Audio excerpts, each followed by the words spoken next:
This is Steve Ridgel, and Remy's here somewhere. You'll see her wandering around through this video too.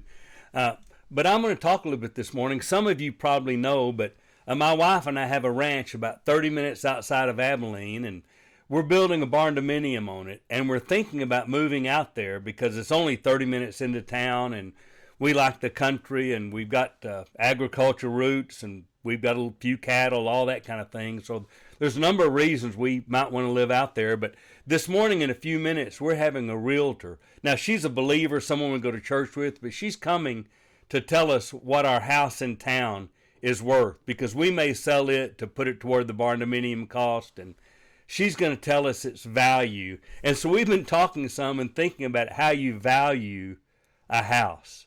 And I want to tell you this, we've had this house over 40 years.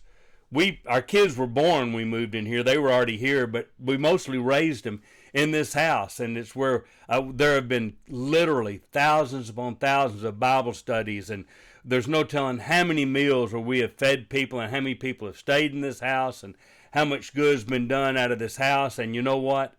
It's still just a house.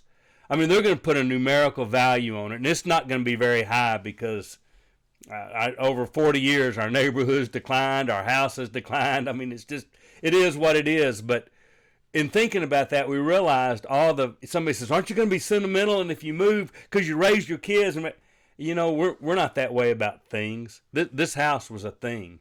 We view this house as a tool that God gave us to use. Just like the ranch and the barn dominium is going to be a tool.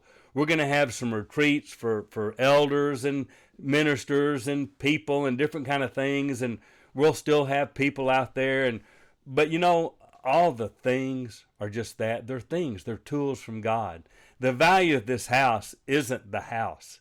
It's what went on in that house. It's the family we raised. The value of this house was it was somewhere for us to raise our kids and to influence people. And that had been true if we'd have moved to 40 different houses over 40 years. Things are just tools. And this house could have burned up or something could have happened to it.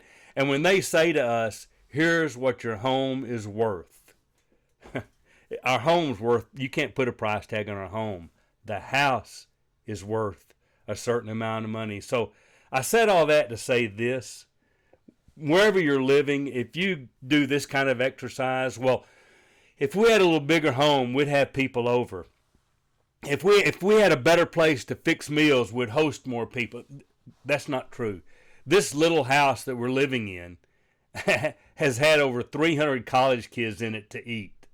And we've had hundreds and hundreds of meals with people from 20 to 30 to 40 people in here.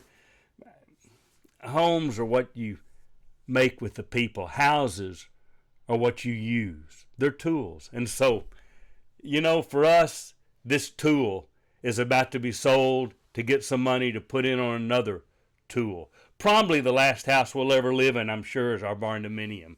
But as I reflected on that, I just wanted to encourage everybody to remember that houses are things. Homes are what you make with your family. And that can be done anywhere. We're thankful to God for 40 years in this house. We'll be thankful to God for the 2, 10, 20, I don't know what we'll get in the barn dominium. And we'll use it for a tool. But things always are given to you by God to be used as tools in His kingdom. What you do with them is what matters. And so as we think about the memories, it's the people, not the house.